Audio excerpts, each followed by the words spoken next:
and we'll get going. All right. Ladies and gentlemen, welcome to Late Night of Rebel. That's me, your host, That One Rebel here, and I'm with my guest, Haven Kendrick. What's up, dude? Hello. Welcome. Good to see you all, and thanks for having me on. Of course. So, it's funny because I don't think we've ever met before. I don't recall. Maybe we did. Not yet. Mostly just word around the bush. Word around the. Is that the saying? Word around the. I'm missing something. Word around the bush. Word. No. Word. No. Word on the street. Word on the street. street. On the street. Word on the. Where did I get bush? I think I got that mixed up with beating around the bush. It's the around part that threw me off. Ha! I speak English for a living, by the way, and I'm terrible at it. Really? Wait, is that But actually true? I've heard about you and. You actually speak English for like? What does that mean? Voice acting. Oh, okay. It's like, what? I thought you meant like Yeah. you teach English. I was like, what? No.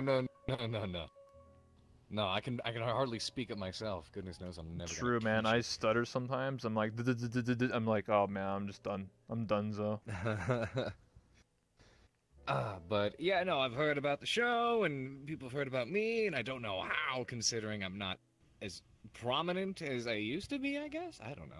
I kind of came in like first, second wave VR chat way back in 2018. I was just hanging out, having a good time, which is what people knew this avatar from. Yeah.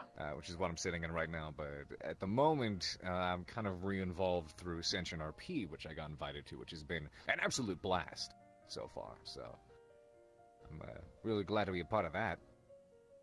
Yeah. And just back in general, I guess. Well, I do my homework when I interview people. I do some digging around. I do some homework, and I saw a video of you that you posted to your own channel. It was like back in January of 2018 when you're doing a little improv with Spoonerism. And oh no! you turned into a demon, and then you're playing like some wolf girl, and that was pretty interesting, you know. That was the greatest anime betrayal of 2018. That was wild. That was a ride. That was funny. But that's just the kind of shit that happens in VR chat, especially way back when. Yeah, the improv Way back stuff. when, meaning like a year ago, which is not actually all that long ago. But whatever. Yeah, like a year and a half ago. I get what you're saying. Yeah, it's feels like it's long. Feels like it was yeah, it long. feels like it was 10 years ago because like no one does improv Jeez. roleplay really Back anymore. in like the original VR chat days. I mean, like what, last year? Yeah, essentially. Those were the days. No. Well, that was I don't know. When I was watching it, it was nostalgic for me because I was around that time and I played, and it was fun. You know, looking back and seeing people be silly, and like you could tell like some people weren't they're like in the background. They're just like doing their own thing, and you and Spoon are like doing this like skit. It's just Exactly. like that's just basically how it was. The old nameplates, and Yep. you know, because it was kind of like the rise of VR chat, so many people hadn't invested in VR yet, including myself. Yep. So Everybody was looking You know, all in day, like, desktop. everyone's on desktop. Everyone's on desktop. Like I think quite literally, all three of us involved in that Particular improv bit were all actually on desktop. So it was funny though. Fun, good times. Yeah. But yeah, I looked into that, and well, you know, I wrote down some questions, and obviously we talked a little bit so far. I guess we can say we broke the ice. But how'd you discover VR chat initially? Funny video compilations. Funny enough, it was a mix of that, and a couple of friends I know had played it a little bit, and I thought, you know, this could be fun too. As someone who enjoys doing voices and enjoys acting and putting on different personas, I figured, you know, it'd be fun to hop in there and just screw around for a while, get some laughs in, and maybe make other people laugh. And turned out to be quite an adventure, I'd like to say. Really? A good one. Some people, I made a lot of great friends, and met some people who I didn't intend to meet, that I intentionally tried not to meet, for like a lot of weird stories. Like, do you remember Cara Corvus, or do you Yep. know the name? Yeah, She used to role play yep. as Monica. She used to role. Yep, she did the whole Monica thing. And prior to my getting into VR chat, I had recently done the playthrough of Doki Doki, and Monica just scared the absolute Jim Christ out of me. It was Monica. I am scared of that thing. that thing. specimen. Yes, because Monica is not a she. It is an it. But Well, it's 2019, low-key, dude. Monica, yeah, Monica genuinely creeps me out. So I saw these compilation videos, and I saw this person running around and a lot of them role-playing as Monica, and I said to myself, oh, well, dodging that one, I'm gonna avoid the crap out of that. And I remember, funny enough, the first friend group I made happened to include a streamer, a player by the name of Seven. Yeah. And I didn't like him, and I got pretty close, and I was going with him from Worlds of the World, and I didn't know he was in the same group that Kara Corvus was at that time. So I remember I was hanging out in like an Overlord outfit or model at some point, and we're all hanging out in this world, and I turn to the side and I see a Monica avatar, and I'm like, oh, that is creepy. I'm just gonna hide behind weed over here real casually, and or it was someone. And once she spoke up with that voice, that's when I realized, oh shit. That's the one! The one I did not want to run into, and it, like, spooked the goddamn hell out of me. It was a very, very, quite the coincidence. Almost, like... It's funny how much of a coincidence it is, because you can't write that shit. So now, especially ever since then, Monica's been a fucking meme on my channel, and it pains me, but I'm glad they enjoy it. Yeah, I met her around the same time too. I haven't talked to her for a long time, but I mean, we follow each other on Twitter and stuff like that. But yeah, it was interesting. Like that does remind me that. Oh shit! I keep getting like all these raids. Thank you so much. Sorry, just breaking immersion there for a second. Thank you. No, but that's good. That's good. Yeah, so back in the day, like I never thought to myself that I would meet all these like big influencers and stuff like that, and some of them would hide by playing a character. So what I mean, I guess, well, I was about to say like Rubber Ross, but his character name was literally Rubber. You know what I mean? But he played Jace, or was it from Dragon Ball Z? It was funny. I was just like, he's playing a character. Spice Aussie. Yeah, and like other people like did the same thing. Like they were big influencers, bigger like animators, YouTubers. I never thought I was gonna meet Zone. That's another person. Same. I was just like, oh, there's Zone. It's like, yeah, that one. Remember that one cartoon from Newgrounds, the Teen Titans one?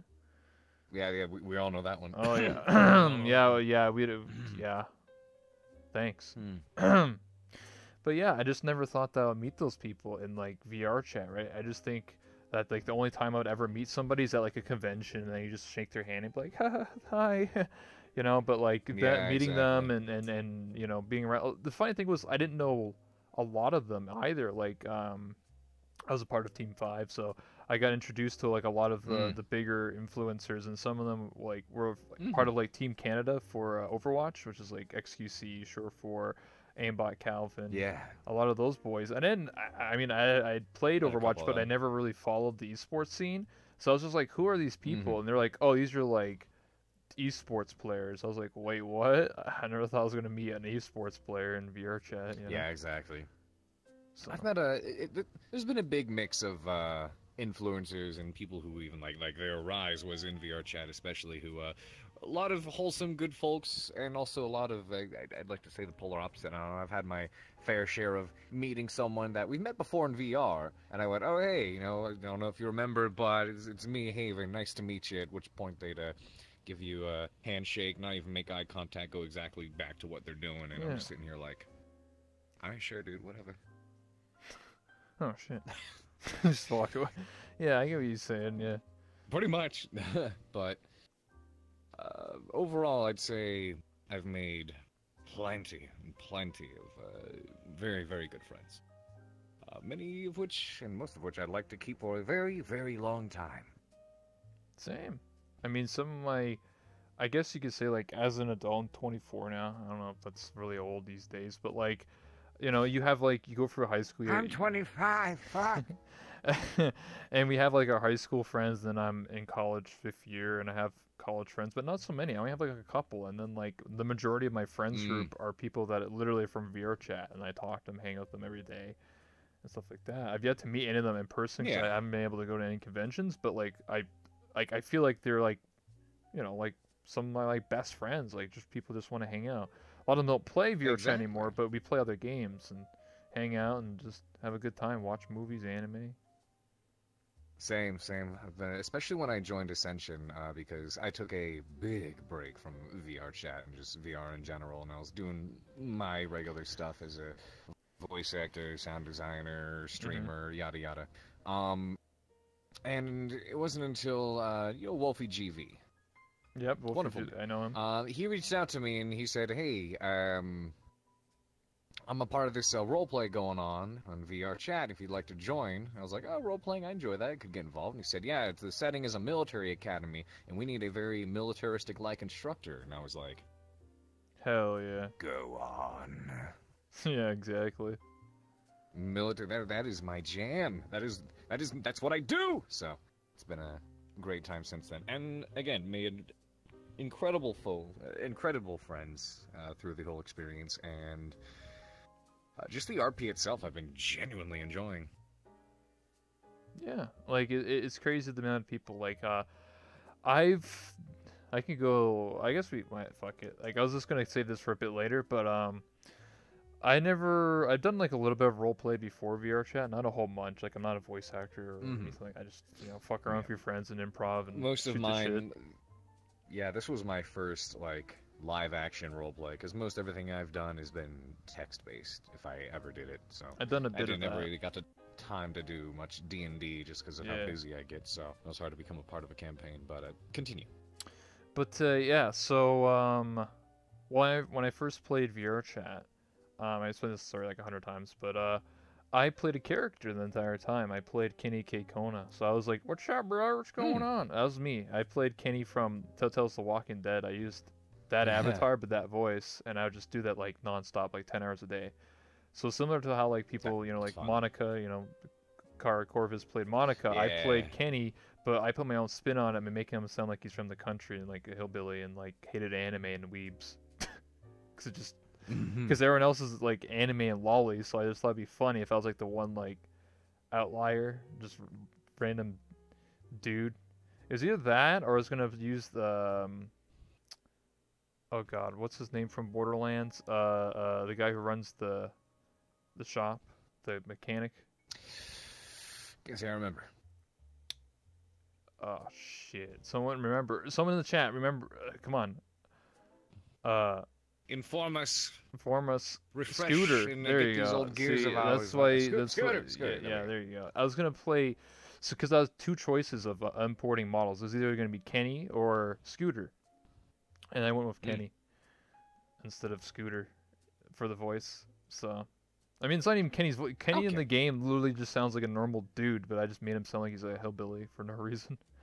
I don't know. I just just silly. And then I did that like every single day for like 10 hours a day playing this game in desktop, and eventually got VR. And then eventually, Chips, obviously. So when there was season 4, I did the Club Rogue, and I was a pimp. I was Kenny the pimp. So going from just a hillbilly to now being a pimp and having dancers come to the club. That's what I did. Brought the dancers in. That's funny. And then after that, Arcadum was looking to create a roleplay, and he created Forbidden Knowledge, which was last year's roleplay, and it was like a school, kind of similar to Ascension Academy, but it was like a school of like hell or something, and we're like all kidnapped or something. My character did not fit the scenario whatsoever. Everyone else played like a teenager, and I played a middle-aged detective that looked like he was straight out of like a noir novel. Because he was all shaded. I like that. So, and I had a cigarette that was like constantly lit, and I had like a gun. And I had like a notepad. So it made no sense. It was just like, why is there just like this 1950s detective here? It was funny though, to me at least. But yeah, and then after that role absolutely. I understand you're part of Callus Row at the moment, right? Yeah, I was just about to talk about that. So yeah, Callus Row, it's starting, this is the second week. I wasn't there for the first week, but second week, it starts at 9 o'clock, so it starts in an hour and like 45 minutes. Second week. So I'm playing this character, Ryder. She's a mechanic. I own Ryder's garage. I like it. So yeah, I'm the only person that knows how to fix cars, but no one owns a car. Mm-hmm. So whatever. I don't know. Oh my goodness. Okay. I don't know. I'll just figure it out. I don't know. I can fix other things, not just My cars. job is to cure people. I am a doctor, but everyone is dead. Wait, are you actually in the roleplay? I actually don't know. No. Oh, okay. I'm not in the roleplay. I'm just. Oh, you're just fucking around, That'd be a okay. funny scenario. Because there was a guy not in it. who plays a not in mad it yet. scientist. It might be fun because I, very busy right now with a lot of things going on in my life, and I Yeah. figured it might be a fun opportunity to become a part of Second Wave. I guess you could say. Yeah, there's multiple waves, so Yeah. There's a lot of people, like, I don't want to name names, but there are some, like, I would say influencers that not even, like, who haven't played VR chat probably in a long time, who just, like, roleplay, Mhm. are actually interested in Callus Row, because the first week Mhm. had a lot of eyes on it, and so a lot of people are interested, like, Oh, whoa, yeah. VR chat, what the heck, what's this roleplay thing, and why is there, like, the top, like, 12 Exactly. streams, all this There one are thing. some. There's a streamer by the name of Momo. She's fantastic. Her and I go way back. We met back when I got involved in a group doing Friday the 13th. And our group of friends, we wouldn't really play the game. We'd, again, kind of just role play with it. We'd be doing Oh, really yeah. stupid stuff as we're running around trying to play the game. And it was absolutely hysterical. So I met her in there, and she's been doing tons of role play ever since then. I know she was really heavily involved in Grand Theft Auto RP and yeah. everything. And yeah, so she eventually, I think she, discovered the VR chat and hopped back into my channel one day when I was doing the Ascension roleplay. And she was like, "Whoa, this looks amazing. How do I get involved?" And I managed to get her involved. She currently plays as Shizuko, the little, Kitsune, which is an amazing character. And I'm super glad I got her involved because it's been a lot of fun and she's great at what she does. So, yeah, there's a whole lot of people from external sources that see VR chat from the roleplay perspective, the roleplay side, as opposed to the let me sit in front of a mirror, make hand gestures, and go aha every now and Give then. me money. Give money. I have cute avatar, please. I It's- mean, I know But a lot of people it's that do that. I don't want to cut you off. Oh yeah, no, here, I'm but not. It's I'm whatever, I'm like, not, tossing shade on that. But there's a lot of people I notice who, they've picked up so much interest in VR chat because of the Roleplay. roleplay capabilities. Yes, Yeah. exactly. Yeah, it's because I always felt that, like, prior to, like, Ascension and Forbidden Knowledge and even the Club Rogue RP, it was just really improv-y, like, just like your video you made back in the day. It was just like random people were just like, oh, let's interact with each other and screw around and make this, like, loosely based storyline. And it was interesting. Obviously, it gets scuffed Exactly. sometimes because people are like, I'm gonna stab you. What happens now? So, like, a lot of it was kind of like, I remember, like, a Yeah. lot of court cases. People don't use that map anymore, but Courtroom was a really used map for people to just make up random charges and be like, oh, you touched that lolly, head patted them too many times or something stupid. I don't know. And it was just something dumb, and It's rich. that was fun for me, doing the improv stuff. And, Oh, yeah. getting more into the more serious stuff is a lot of fun. Like, I actually applied for the GTA stuff, and I got declined a lot, so I was just like, whatever, I'm just gonna do my own thing. Sucks, but Yeah. I hadn't applied. I was advised to, and I got really close to it, but I just time. Where is it? Where did it go? I need more. if you want to apply I for need the more days in the fucking week. no pixel server, you have to write a lot. No pixel. Yeah, I applied Yeah, 3 times. You definitely do, and I almost applied, but it's just I keep telling myself I'd like to find the time to do Grand Theft Auto roleplay, and I just never get the fucking time. Where does it go? Yeah. I've got too many projects I'm working on is my problem. I need more days in the week because my schedule resets too goddamn quick. It's like, what? It's Monday again? Okay. That's my issue. There's so much I would love to do. I want to do all of it, but obviously I'm limited to the hours that I do Yeah. have and the shows that I'm currently on, which is why I didn't decide to join Callus Row in the first wave, because I was like, you know what, I'm still really busy with Ascension stuff. I've got my own stream. I've got voice acting, sound. I've just got so much happening right now. I'm not going to be able to, sacrifice that evening just yet, because so far my only actual free days or free time would be Tuesdays, Fridays, and Saturday mornings. I'm busy every other time. Damn. But that's the only days I get to like work on my like in real life shit. Because you know I don't exist online. I have I have food to eat. Yeah. I have clothes to wash. I have shit to take care of. I've got my real life. Yeah, you go poo-poo So- stinky time, you know? Exactly. There we go. Exactly. But yeah, I understand what you're saying. Like, I thought I would have a lot of free time, but like I'm in college, so like I spend a lot of my time just doing work or projects and stuff. And then when I'm not doing that, I just do these interviews. I used to like stream this game like last year, like 10 hours, and then I went to like I only streamed for like 4 hours, and now I only stream this, literally just these interviews, and then just Kalos Row. That's about it for me. And then I do like some off stream, like I just started doing like YouTube stuff, just screwing around, just like because I do interviews, right? So like I interview people on the street and just like ask them really dumb questions. That's about it.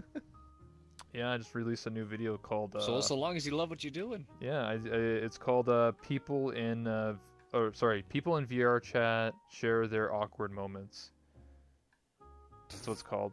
So just imagine really dumb. I got some pretty interesting responses. Let me just say that. I'm trying to think of what awkward moments I have that I did not cause. Yeah, they weren't bad awkward moments. They were good awkward moments. Like, this is funny, but what the fuck? Sort of. Yeah, what's your What is most the question? I can't embarrassing think of any. moment? Yeah, go for it. Let's see.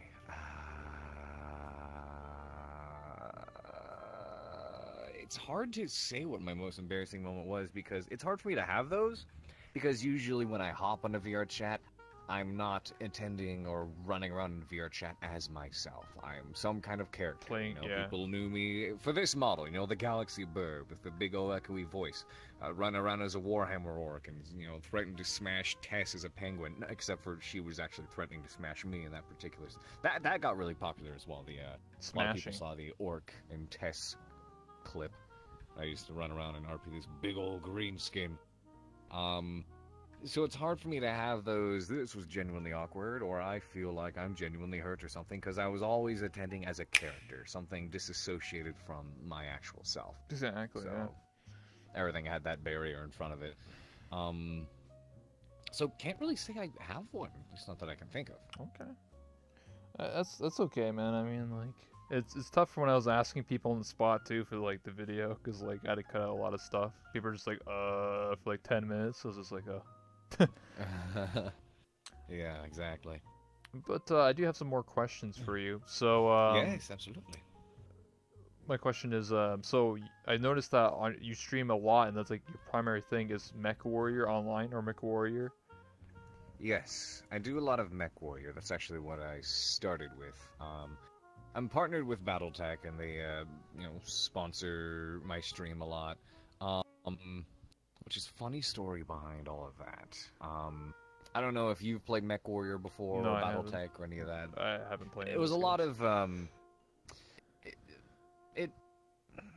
BattleTech started in the 1980s as a series of books, tabletop games, RPGs, things like that. It slowly started making video games off it with this whole big old universe lore and big giant stompy robots with guns. Everybody loves that. And when I was young, I played MechWarrior 3 and MechWarrior 4, and at that time for me they were just giant stompy robot games. But I absolutely fell in love with them. So much so to the point where it actually influenced what I wanted to do when I grew up. When I was a kid and they have you take those courses of, oh hey, what do you want to do for your future? The entire time I convinced myself, I want to be a mechanical engineer. I want to be a mechanical engineer. And the entire motivation for that was to make giant stompy robots with guns on them. So it was entirely like MechWarrior BattleTech inspired. Which obviously I eventually grew up and went like, yeah, A, math sucks, B, it's not happening. So I fell out of that. But I never stopped liking MechWarrior and everything. And I'd always play it every now and then. And MechWarrior Online came out, and I'd do that on occasion, fall in and out constantly. Until, one time a few years back, I was like, I'll start playing it a little bit again. I joined this one match, and this is when I was doing a little bit more of that roleplay stuff for fun, and I was like, you know what, I know MechWarrior's got a lot of lore and fun stuff, and they've got in-game mics for communications, so I'll drop in this big old beastly armored up mech and have this deep voice and start, you know, commanding people over VoIP and be in character with all of it and make it super cool and spicy, you know, and I happened to drop into a match with this one very popular MechWarrior streamer by the name of The Beef. And he had lots of MechWarrior videos and stuff. It was a very big community influencer. So I saw that I was in a match with him after that happened, and I was like, whoa, I wonder if this guy streams, because at that point I wasn't even involved in Twitch. I dropped by his channel, and the entire chat was blowing up. They were going, whoa, who the heck is this Haven Kendrick guy? That sounded awesome. And they were all looking me up on YouTube, looking me up on Twitch, being like, does he have a YouTube channel? Who is this guy? Everybody was looking for me. But I was a phantom that didn't exist. So there was like this witch hunt going on, who is this Haven Kendrick guy? There was this post up on Reddit and on the forums and stuff, and people were apparently looking for me. So at a certain point I went, you know what, this could be fun to roll with. Created a Twitch channel, created a character, and, you know, I had the whole helmet I'd wear, and I was like, you know, I'll just, for the fun of it, maybe like once or twice a week if I get the time, stream for a few hours and do the whole roleplay thing. So I started that, I think November 2016, 2017.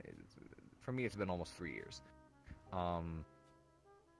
And during the month of December, I took a break, and when I came back on January, then the following year, my channel exploded pretty quickly, because everyone was going, oh, hey, you're that one guy from Reddit, and I was like, huh? And people were taking videos and posted it up there, and at that point, the channel began to progress, and even though I wasn't looking to make it into a career, it just kind of turned into one. I went, well, I mean, if this has been profitable, I may as well look into it a little bit more. So kind of expanded from there, and it's been a great time ever since. But in hindsight, this is all incredibly funny because as a child, greatly inspired by MechWarrior and wanting to be involved, or just, you know, like my career was influenced by you know, in a way.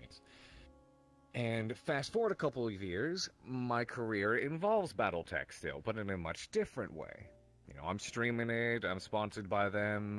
Every year during their convention, they fly me up to Vancouver, Canada to meet people, and like they pay for the hotel, the stay, and it's an absolute wonderful time. And then to top it all off, as a voice actor, in MechWarrior 4, they had this arena mode with this, you know, like a big old coliseum with people watching, and they'd have the mechs all, you know, slug it out, and they had this announcer by the name of Duncan Fisher, here to announce the Solaris Games, and it was a big, just very well-known character face in the MechWarrior universe.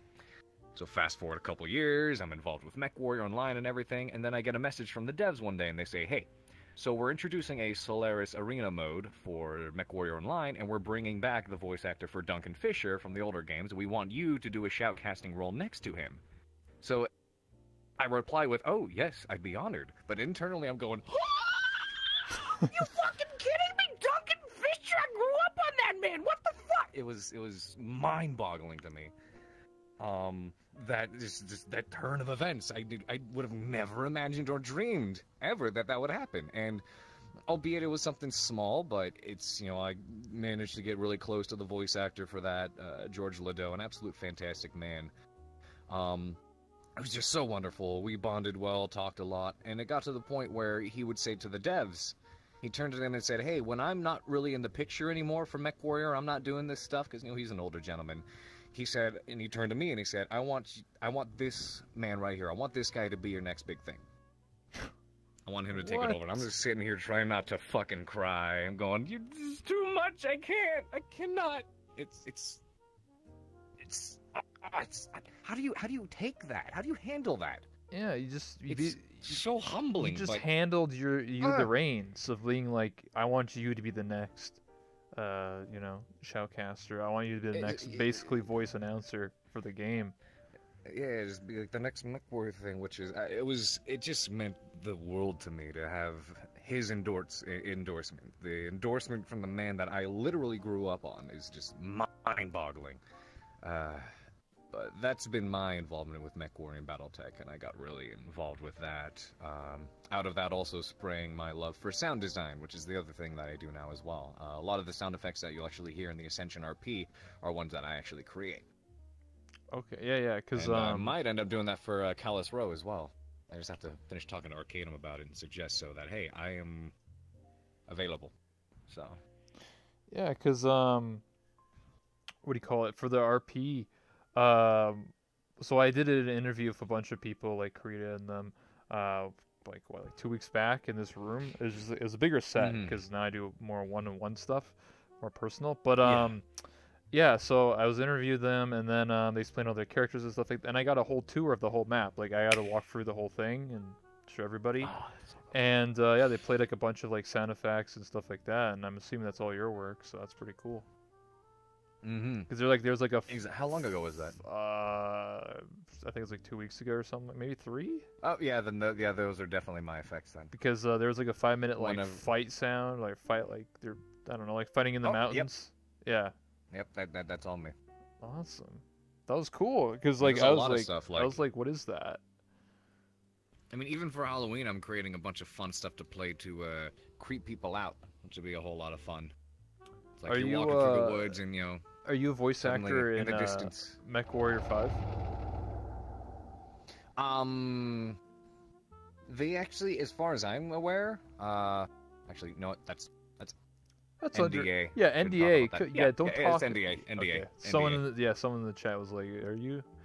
Let's just say Yeah, dab. I see it. Or just dab. You can't see it, but I will audibly. There we go. Yeah, whatever that Audible means. dab. Yeah, I don't even know what that means. So, did you actually go to TwitchCon this year? I did, and that was actually, I'd say this year is actually the most fun I've had at TwitchCon. I went, first one was in, I live in Los Angeles, so it was just a drive away, which was Oh, very nice. nice. But I went to the Long Beach one, so that was my first TwitchCon, which was a great time.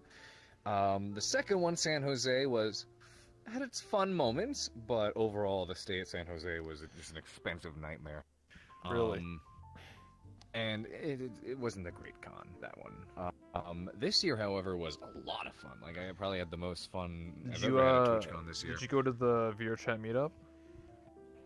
I did show up there for a while. I was terribly exhausted because I drove down, I was staying there for a full week. I drove down to San Diego Tuesday night. And when I arrived, or when I was getting there, some people were like, hey, we're already in our Airbnb. Want to come by and hang out? And I was like, yeah, sure. Swung by, had a couple of drinks, went to bed really late. And usually I'm used to going to bed late, like 3 to 4 a.m., especially because of Ascension. But normally I sleep until like maybe 11, sometimes 12 o'clock. And everyone else started waking up around like 8 or 9. So I was like, oh, guess I can exist on 3 hours of sleep. I'm used to that. But I kept going to events. I kept going to, meet up with friends and have some drinks and just have a good time.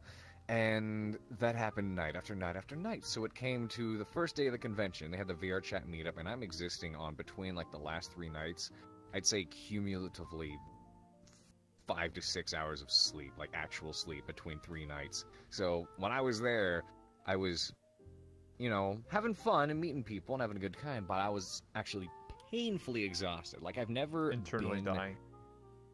Yes, it was... There's a difference between being physically exhausted. Physically, my body felt fine. It had energy. I was having coffee. But mentally, and I could just feel how tired I was, I've never been so exhausted that my body physically ached. So after a while, I kind of had to cut it short and be like, all right, I'm heading back to the Airbnb I'm chilling at and crash, because I also had to attend the Discord party that night. So Yeah, I heard some stories about that Discord party. it was actually a lot of fun. I enjoyed it. Yeah, I was a good I party. didn't go. I haven't been to like any conventions or anything. I'm just too busy with school. And I just don't have the money. So like, Yeah, I I'm feel sort ya. I sort of feel left out in like all these events. So Yeah. it sucks. But I do want to meet like One all day, my one day. friends. Yeah, one of these maybe next year, maybe TwitchCon 2020. It's the same Oh yeah. same place. So I don't know. We'll see. Like I don't even live in America. I actually live in Canada. I'm on the East Coast. I live in Oh. Ontario. So I already have my passport and stuff. I just I need to get the money and then see when it is and then see if I can go. And like it'd be the first time I'm ever like truly independent. Like I've I feel you. so I don't know. It'd be a big step, but like I know some people that live near me that are from VRChat, and I've known them for a while, so maybe they'll help me out, meet me at the airport, and then get her going. Cause I've never been to I've never flown before, and like done anything. So Oh, really? yeah, Wow. I'm like the super It's- introvert. So It's fun. It's fun. yeah. The interviewing introvert. Yeah, I mean, well, it's funny because like obviously like in VRChat I know like so many different people out my like I socialize with a lot of people. It's what I do. I love to like socialize, do interviews with all this stuff, right? And you'd think like I'm some course. sort of like party animal, but I'm not. Like in real life, Yeah. I just wake up, I go to school, and then I get home, and then I just do my work, Mm. and then I'm like, oh, it's nighttime. Let's play some VRChat for a few hours. That's basically my met life. so many people. I've met so many people where they're totally chill and totally cool online, and they seem like fun and active, energetic people. They use caps lock and like exclamation marks all the time, and then you meet them IRL and they just completely shut down, and you're like, not really what I expect. I'm the kind of person that you meet online. I'm exactly what you expect. I'm the exact same way in person. For some people, a bit of a strong personality, but I see that as a good thing. Yeah, there's yeah. Some people are like, I was mildly intimidated at first, but once I got to know you and learned that you're actually just chill, everything else just went well. Yeah, I feel like a lot of people when they meet for the first time, they have this like mentality that they think that like, oh, they're always playing a character, or they're always like upbeat on stream or in in game or whatever. But like in reality, a lot of people are just chill. Like, Yeah. I never, like I said, never been to any of these parties, but very commonly people will say like, oh, if you go to like TwitchCon, you go to like the partner lounge and stuff like. They don't allow streaming because like a lot of people are just like really just like chill and just just like whatever, dude, like hanging out, and then like people. They don't want to be Yeah, streamed. they're not putting their show face on. Yeah, they're not putting their Which is show funny face because for the on. most part, I mean, of course, everyone has a show face to a degree. There's a lot of streamers who are streaming themselves just being chill, which is totally fine. My stream takes energy. I do what I can sometimes to hype things up, depending on what's going on. If I'm putting on a character, of course, or if I'm acting, role-playing something, I do what I can to make things extra hype, extra exciting, which takes a lot of energy. Yes. The streams that I can go for a long time, though, are the ones where I'm just working on, like, stuff, artwork, and I'm just kind of chilling there being me, which is still very much an extrovert, energetic, entertaining person, just in a different way. But yes, I am very much an extrovert. Oops, excuse me. I'm getting full body turned on, because one of my last trackers was charging, and I can slap on the that needs to turn on. Okay. Big nice. We I can can see pop in a different model. Pierce Carver. Whoa. Oh no! That's the I don't know, it's the only other avatar I kind of have you working at the moment because again it was I never really was terribly involved in I fell out of VRChat and all that stuff until Until the RP speak. with Arcadum, yeah. Yeah, until the RP. If you haven't, turn off the chair, yeah. Because, So there. that was my re-involvement. Whoa, God, he is a burb large. became the man. What? The burb grew arms. Burb grew arms. Ah, well. Let's see. Yeah, just like Rez says, what you see is what you get. Exactly. There we go. Just Now sick look model, at that. it's Look, okay. it's perfectly framed. It's almost like I put these cameras up, so like you're supposed to be like a human or something. Wow. Goodness. Yeah. Who'd expect that? Humans in VRChat? What are you kidding? Yeah. What do you? Come on, man. I'd rather just play some animal, bro. What do you mean? Which is actually funny, because before I came into the RP, there were technically supposed to be more humans, or everyone was expecting there to be more humans, but there just simply weren't. Everybody was role-playing some other different, race, species, whatever it is, some other kind of creature. So my character was pretty much one of the first... Actually, no, he's the first human male in the whole RP, which was interesting. Because now we got 3 more. I'm like, I got my squad, my kinsman. Yeah, because like I'll give you an example. So like for when I did Forbidden Knowledge, it's the same thing for me. Like, I was like I think I was no, there was one other human, just like normal human. Everyone else was like a demon or some mystical creature or whatever.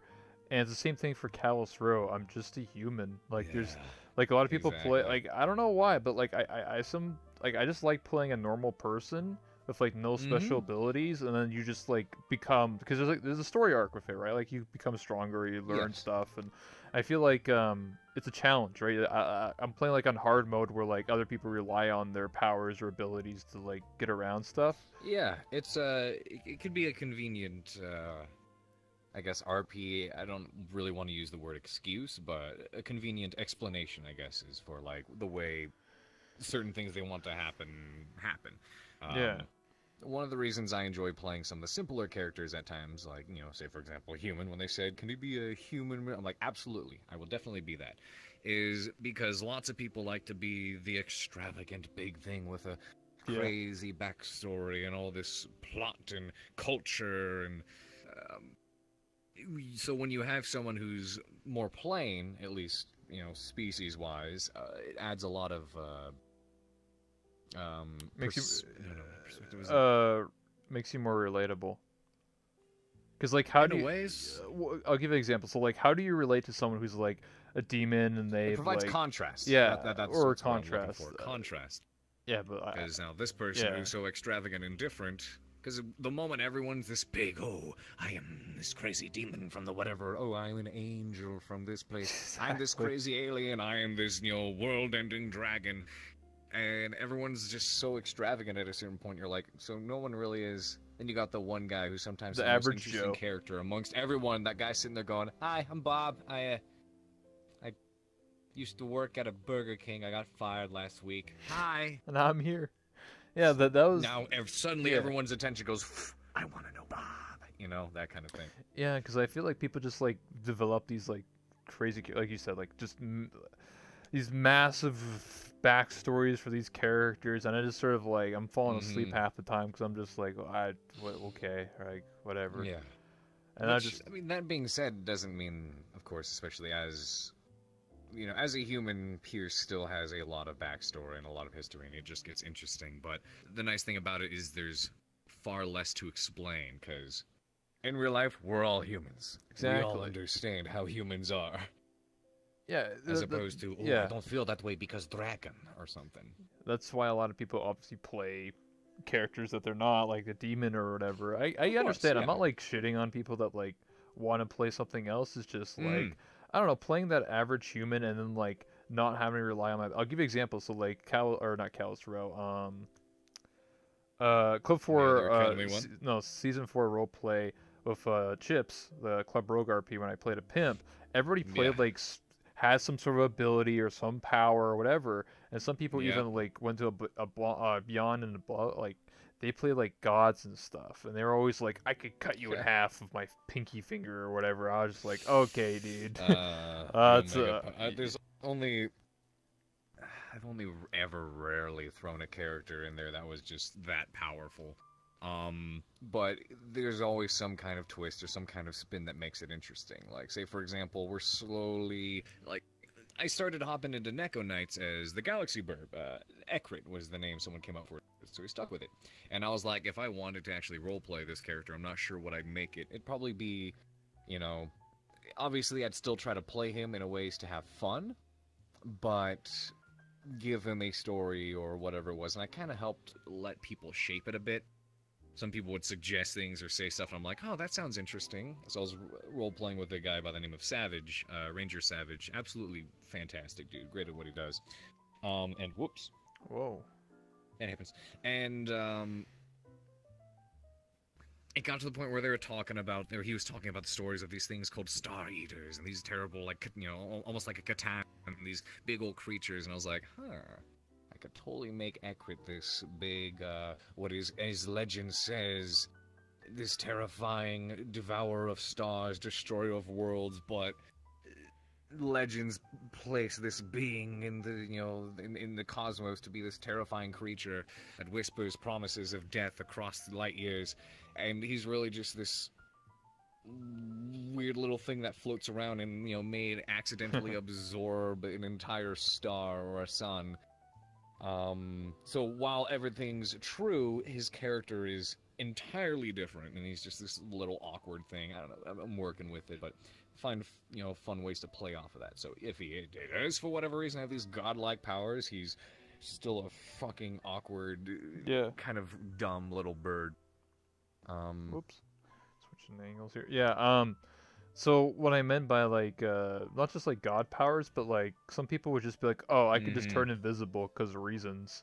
So, like, a lot of the time, people would, like, spy on each other during, like, the Club Rogue days, and, like, just, like, you know, eavesdrop or whatever, right? But they would do it by, like, just changing to an invisible avatar, or just having, like, a gesture makes them go invisible, and I thought that was, like, the most BS thing I ever heard.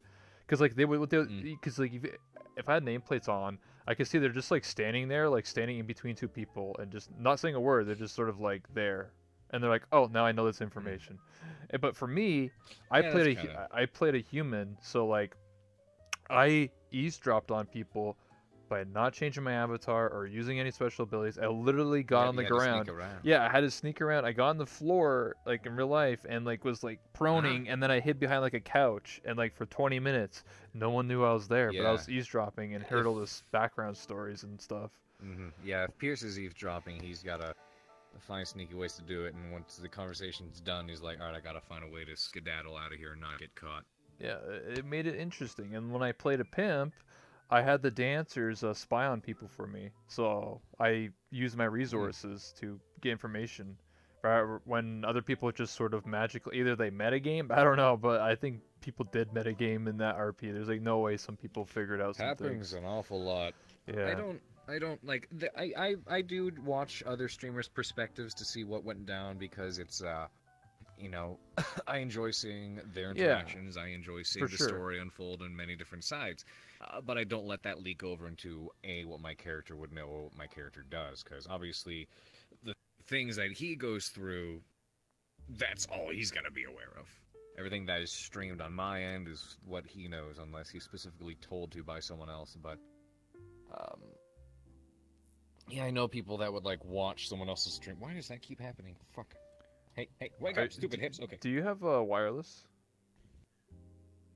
Wireless? Oh no, those are the trackers. Oh, because no, I was asking because if you have wireless, I mean like wireless headset and stuff like that, it loses tracking a whole lot with the recent update. No, it's not wireless. I have the Index, which is actually really nice. Okay. But that's the hip tracker going like, I decide I don't want to function anymore. Anyways. Because I know people who have, like, watched other RPers' streams or perspectives and found out that, oh, hey, there's this item over here, or there's something in this location that really interests me. So then they come up with a convenient excuse to end up in that area. I'm going so to the they can bathroom. Stumble across it and be like, whoa, what is this? Yeah, I've seen that happen before. Yeah, it's really annoying when people do that. Or, like, even for improv, like, I know... like way back in the day, like VR chat, like when it was just not even a roleplay, just like, you know, improv, and like people would just sort of like stream snipe or just like randomly show up when something was happening. They're just like, oh, I'm just here now conveniently. Oh, hi. And it's just like it ruined the experience so many times for people streaming. Everyone just like weird champ, stream sniper. What are you doing? So yeah, like Gotcha. I wasn't there actually for the first week at Kalsra. I was at my brother's house, so I couldn't actually be a part of it. I was watching it though, but obviously in character I don't know anything. Like I just own a garage and exactly. Gambit. His character thing, his name's like Dago or Dugu. He just works for me, so that's the only thing I know. That's it. And there's a quarantine that's lifted. That's all the information. I don't know any other characters. So everything I've ever watched, all those interactions, don't exist. And I know the rules of roleplay. So when I went into Ascension, there were literally only two things I knew. About the characters involved. Because, I mean, of course, the story and the lore and all that was explained to me and what my character's place would be. So, before I created my character and got into it, because at first my character showed up as an inspector. He was not an instructor at first.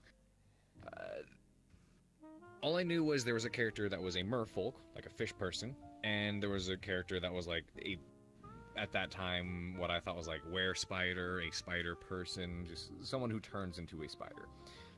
So that's all the information I head when I created my character, so I decided, you know what, just for the sake of character interactions, I'll make it this way. My character served in the Navy, and he's fought merfolk and killed literally thousands of them, and he's arachnophobic. Bam.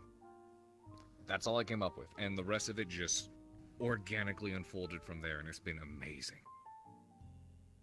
Yeah. And hilarious, because apparently no one in the RP had been arachnophobic up till then. Which is funny, because there are people in the show who IRL are arachnophobic, but their characters are not, and they can handle it because it's a cartoony-ish, different-looking spider. Whereas I IRL actually find spiders adorable, and I'm role-playing someone who with arachnophobia. So it was kind of ass backwards, but in a very funny way. I mean, It's been enjoyable. sometimes it's kind of easier to roleplay a character that is the polar opposite of what you are, right? So like if you're not around, you know Yeah. what I mean? Like if you actually like spiders in real life, it's pretty easy to be the opposite what you are. So that's why like I played a character that I'm not American in real life, so like I just it's kind of easy just to like take everything I've learned from movies and everything like that and just sort of made it into a character, and people believed it. It was funny, and obviously There eventually you go. people found Exactly, out. They're like, exactly. "Oh, you're actually Canadian? Oh, what the heck?" Like, you know, I'm not a drill instructor, of course, but I've done my, you know, fair share of watching stuff online, Yeah. a little bit of research here and there, just kind of observing, like, training they go through, how they behave, the kinds of things they say, and just do my best to bring it to life. And I love getting the opportunity in character to walk up to someone and go full knife hands right in their face. I don't get enough opportunities to do it, because when he's in instructor mode, usually people listen really well.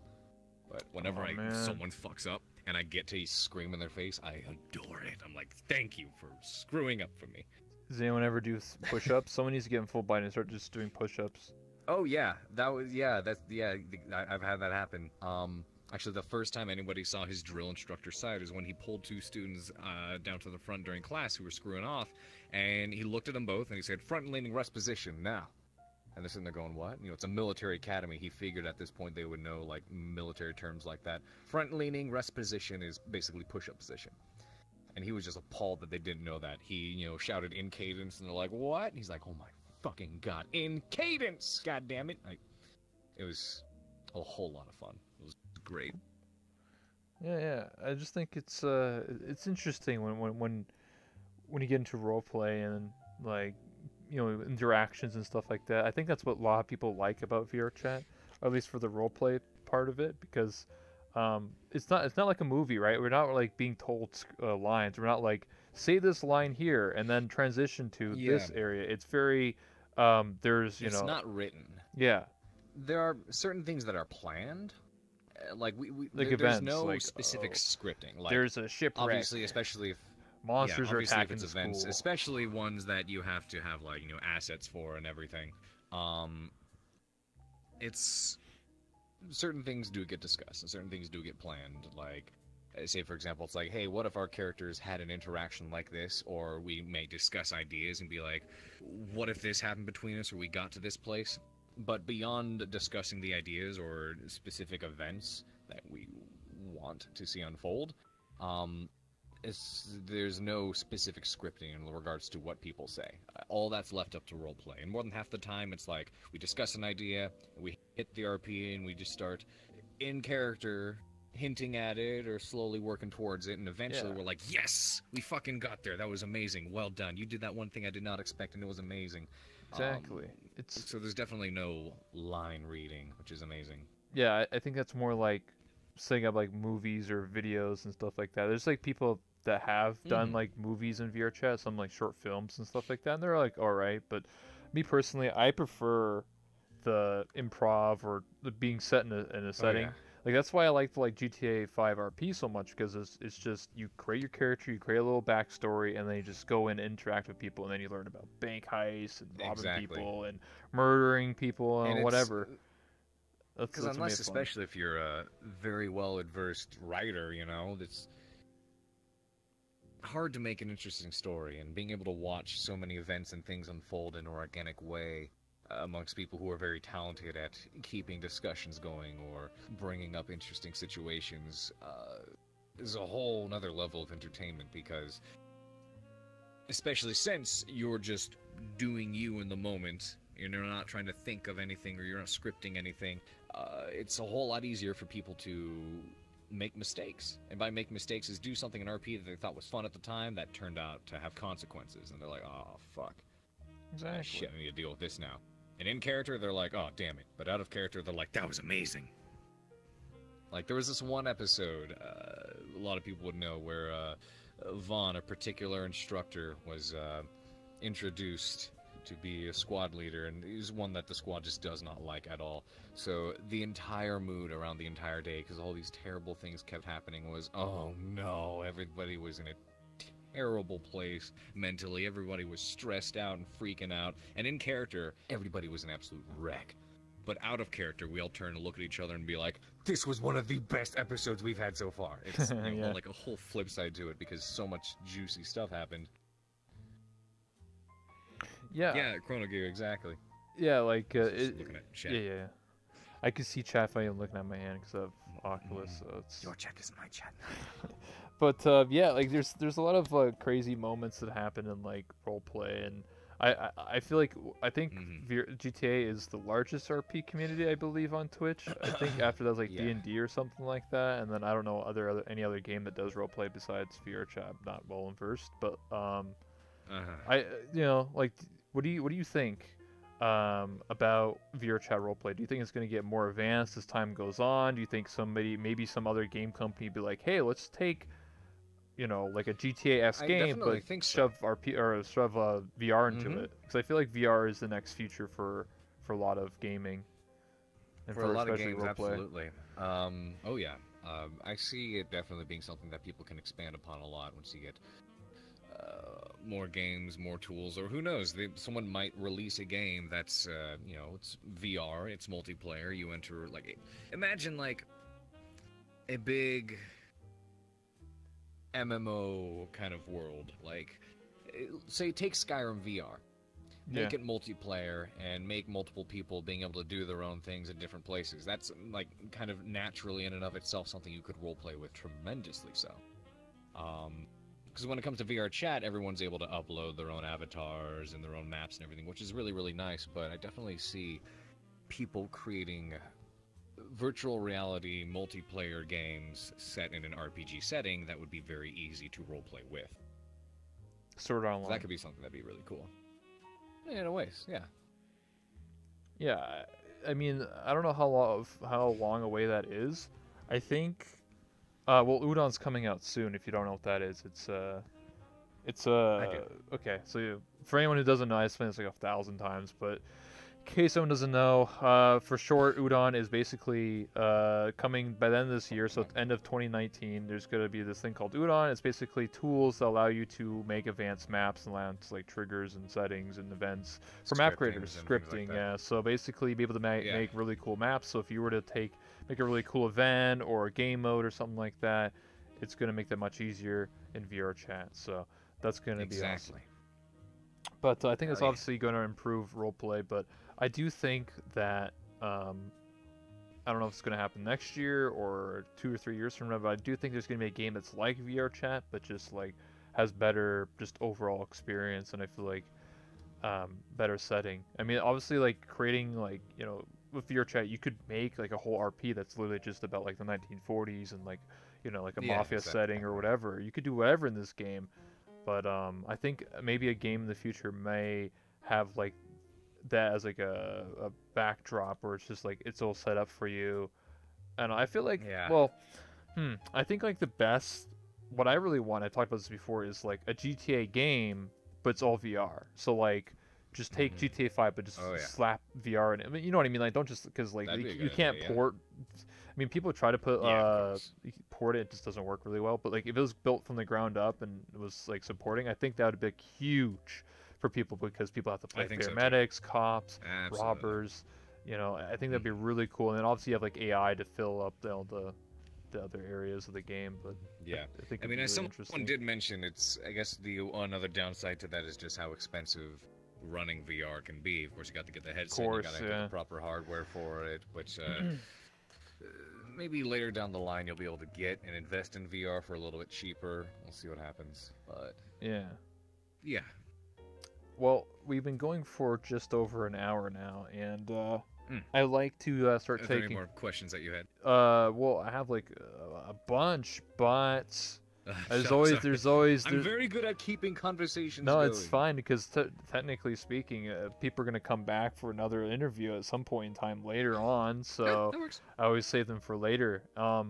But I want to take some Sounds questions from good. chat. 'Cause I always give the opportunity to you guys in the chat. So if anyone has any questions for myself or my guests, let us know. Anything at all. It doesn't matter. It doesn't have to be VR chat related, but you know. And Couldn't then help but notice someone did ask how you managed to fit through the door frame with those hips. yeah, someone did write that. I just walk sideways. What do you mean? Answer: It's a wide door frame. I'm looking. Yeah, for right now. it's quite very wide. wide. Yeah, I have And these he has to bring childbearing guests hips. of all shapes and sizes. in Yeah, here. I just listen. Okay, listen here, right? I used to play a dude for a year and a half every day, and then I got attacked by this like car, and they had to rebuild me like RoboCop, and they can only save my brain and my vocal cords. So I don't know. They gave me these airbags in the front and the back, and I don't know. Just when did Haven first fall for Monica? Wait, what? Raz, I know who this man is. Go fuck yourself. Oh, okay. Love you, Raz. What RP servers do you guys play? I've heard a lot about Purple Lotus. I might drop into that sometime if I Oh yeah, I know create another character for it. Purple Lotus. Pierce Carver. I very much enjoy playing Pierce. He's in Ascension Academy, of course, the Yeah. roleplay that's been set up and run by Stealth RG. Mhm. On occasion, I'll show up to Neko Nights on Wednesdays, which is kind of just the general show up, hang out, have fun, and roleplay. It's funny And that's 'cause where I tend to bring Egret. I'm the club manager of that place. Did you know the that? Okay. Nobody knows. So we'll Nobody probably run remembers into that. him. Yeah, but no, you'll never run into me. Well, I did show up for the RP, like when it first started, like the Neko Nights roleplay, when it first started, and like Chips was there all the time. I was there, but like I played as Kenny K. Kona, the same character from season 4, but I like instead of got being a pimp, I have a suit and I play as the manager, and then Landfear and Ulfmill play the owners, and they hired me because I don't know, just reasons. And Exactly. I played him, but like I don't know, like it got into an awkward situation where at nighttime I do these interviews like pretty early because at night I have to be quiet because my parents go to sleep, and Yeah. so I have to whisper all the time. So when I was role playing, I was like, "What's up? Hey, hey, what's going on?" So imagine being this like weird That's guy funny. who just like whispers. And he's like the manager, so it's just weird as fuck. I don't know. I decided to like, play with it by making my character like really paranoid, and the glow sticks in that world. That works. I would say like it was like catnip. And like my character's like addicted to like catnip, so he snorted it and he became crazy. And just whispered all the time. He heard voices or something. I don't know. So I haven't been to that like the actual role play for that thing in a very long time. But every Friday, Those would be. we do like parties though, like not RP, like we just drink and. Yeah, I know about that. You just hang out and you drink stuff, which I can't drink that often. I just don't. I mean, you don't do have it to that drink. much. You can just show up and just Oh, of hang out. course. I show up there all the time, and always people make fun of me because they're like, "You used to be the like, are you even still the manager?" I'm like, "Yeah." They're just like, "Why do you I don't have a suit on. I'm getting a suit for this character eventually, for actual interviews." So Yeah, that's nice. yeah, it's like my biker outfit. Is a certain thing you know how to make. I've heard of people. Neko Nights. What's the difference? The difference between the two is I don't know. Purple Lotus, I think, is set up to be much more of a hub. good, yeah, like a hub for people looking to get interested or get into Role Neko play. Nights. Like, there's Or, actually, well, yeah. sorry, not Neko Nights. Get into role play. Like, I know there's a set group of people who specifically roleplay as quote-unquote NPCs that the other people, other players can come in and interact with and try to either develop their story or Yeah. just... It's a good stepping stool towards getting involved in roleplay communities. And in that, a lot of people do find their own group of friends, their own niche, their own whatever it is they want to roll with, and sometimes other roleplays expand off of that. This is all through word of mouth, by the way, at least on my end, through explanations. I personally have not been there yet. But it'd be fun to show up at some point. I've been there many times. I know all the people there, Mm. Oblivious and Bream and Yeah. Sachi and all them. So I'm always get invited. I just never show up Mhm. because I don't really do that. Yeah. I just do Calistro now. But it was funny because I would show up as the club manager for Neko Nights like a few times, and I would turn up my character to 11 and just go like super hillbilly and just like really mess with people because people would introduce themselves as like I am a demigod or whatever. I was like, brother, what kind of shrooms you on, boy? Because I want to buy some. And just be like, I basically would not believe anything. So anytime someone was like saying these like crazy backstories, I just like, are you on crack or something? Like, that's just what I played with, and I actually made people break character. That was like the best part for me. With people laughing because they just couldn't handle someone just Y'all being. bet you're that kind of guy that let his porch collapse and it killed his dog. That's you. But I just made I don't know. I mean I almost got kicked out of the lobby once because I was messing with people too much. they couldn't handle me being way too silly. Crazy Man, you mix Baileys with Kahlua. Kahlua? Yeah, it's Kahlua. That's how you make that. Okay. It's really good. It's creamy. When's the next sweet. Kalos If you Row? add, Literally in an hour. Less than an hour. So I'll be there whispering. I'm like, what's up? I'm sick. Are we getting more appearances of Aspenhaven? I'm hoping we can get everything prepared for Saturday. That is about it. I've been working on a very spooky map that we may or may not be able to use on Saturday. I still need to run it by stealth for Ascension. But if it's not used then, it can definitely be used at some point in the future, because it's a good damn map. Would I ever want to start my own RP? Potentially. I honestly don't know if I've got the time or energy in myself to manage a whole show in the same manner that Chips would be able to, or Arcane especially. They're both magnificent, what they've been doing. But they also have to consider like that's been their thing, that's their baby, that's what they're doing. It takes a lot of planning. To invest so much, it's hard for me to invest so much time in that because, of course, I've got the sound design, I've got the voice acting, I've got these other roleplay shows, streams, and commitments that I'm a part of. So it'd have to be something worthwhile for me to dump a lot of the other stuff I'm doing in order to make that happen. But if I did, here's what I theorize. I either think this would be a very fun roleplay to be a part of or host. Are you familiar with a game called Stalker? Shadow of Chernobyl? Never played it, but I know of it. Gotcha. It would be a role play with an environment very much like that. Okay. It could even be a world like Ascension, where you've got magic and all these races, but basically a lot of shit went down that put the world at a near apocalyptic state. Almost everything went in danger and extinct at one point. I mean, fast forward years later. I guess a good comparison would be like Metro 2033 or DayZ, but like minus the zombies. Yes, just humans. But even potentially have those in there. There's just humans, but you've got weird weather like anomalies and like awkward storms and mutants and like basically it would be like Metro 2033 but in a haunted forest is a good way to look at it. Okay. Because the whole environment to Stalker is very creepy. It's very it's got a very dark vibe to it. Which is really cool, but it still also has that feel of like, going out into the woods and camping with the boys. But there's like a hint of danger. I think that'd be cool if that was to be made. That'd be a very fun RP. Because when I think of like DayZ RP, it just turned into, or not really RP, but like DayZ and stuff like that just turned into like base building simulator. And so I feel like if people like focus more like RP and like they have like like a central little town where people like sort of trade and stuff, and they go out and try and scavenge their own stuff, and at nighttime it's like the monsters if you could come turn out. Metro, Yeah.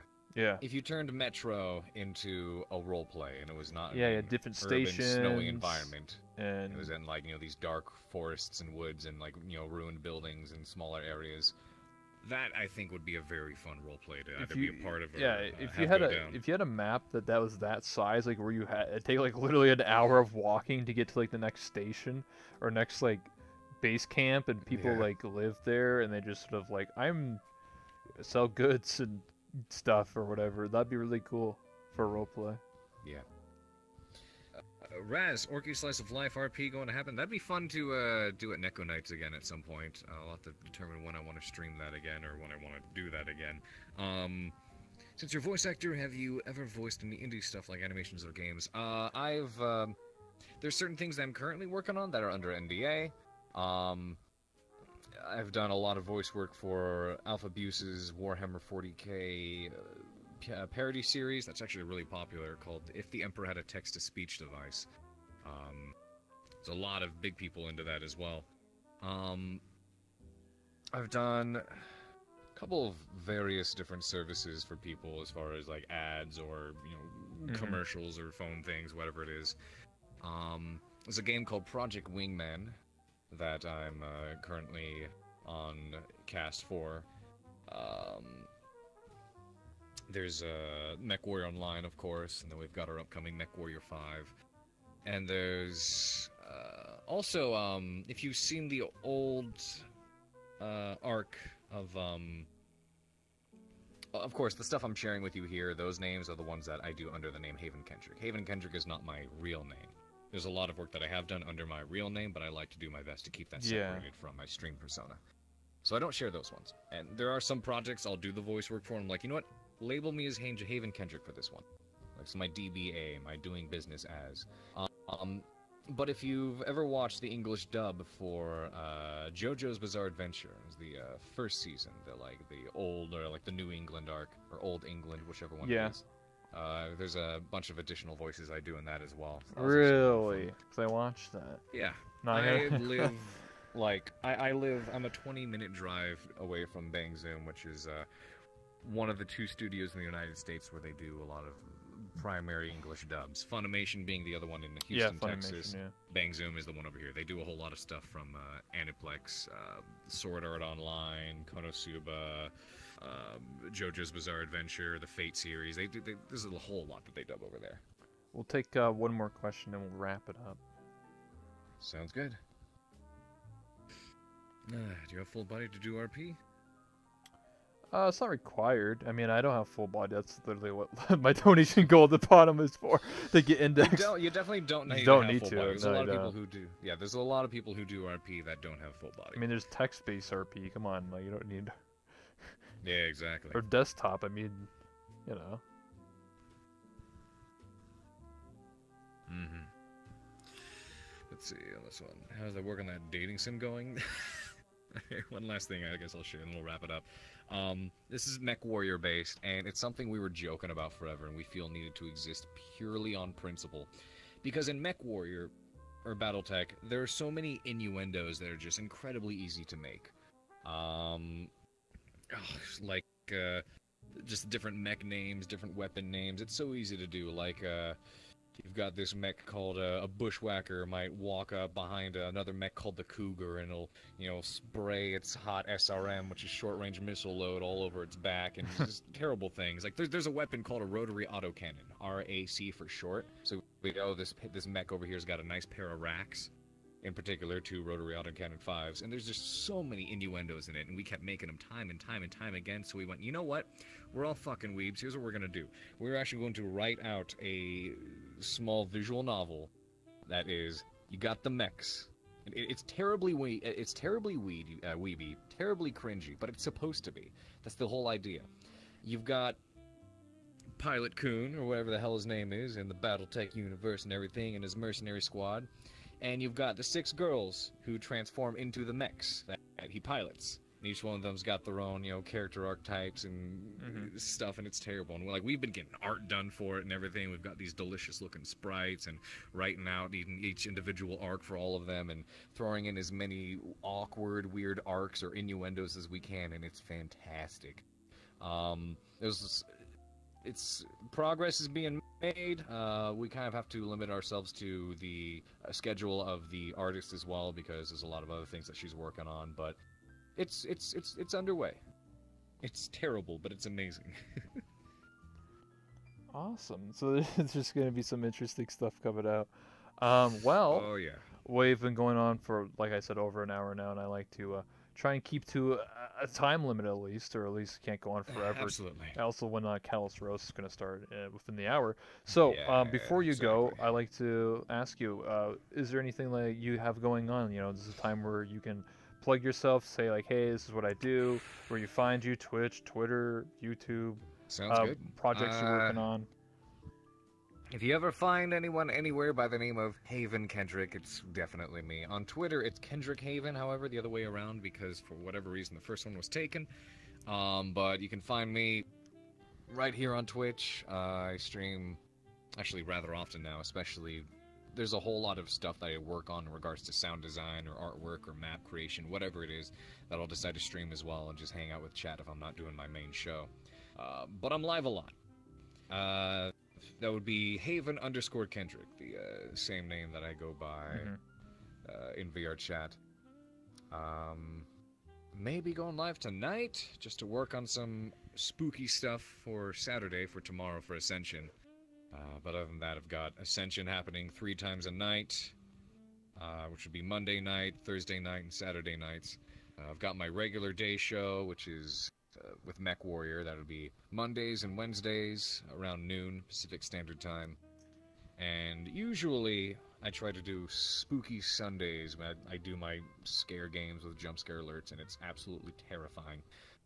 Those happen Sunday nights primarily. But yeah, that's where you can find me in this stuff I do. All right, well, thank you so much for this interview. I really do appreciate it. One last thing, I like to take a selfie of everybody, and then we'll send you on your way. Hell yeah. So let me set this up here. Boop.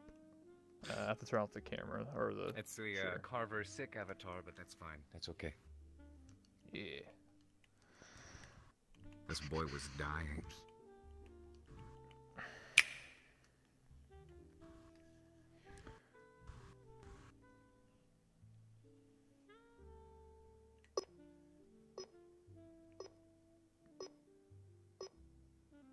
And we'll take just one more.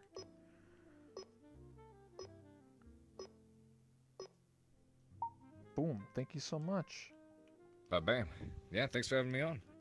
And I know there's lots of questions, lots of things to talk about. The life of Haven Kendrick is too exciting. So, yeah, I'd be happy to come back again sometime. Thank you so much. Yeah, I appreciate it. Thank you. And, yeah, I'll see you around. You got it. Alright. This is the awkward entrance, or exit. Dab. Alright, see you later.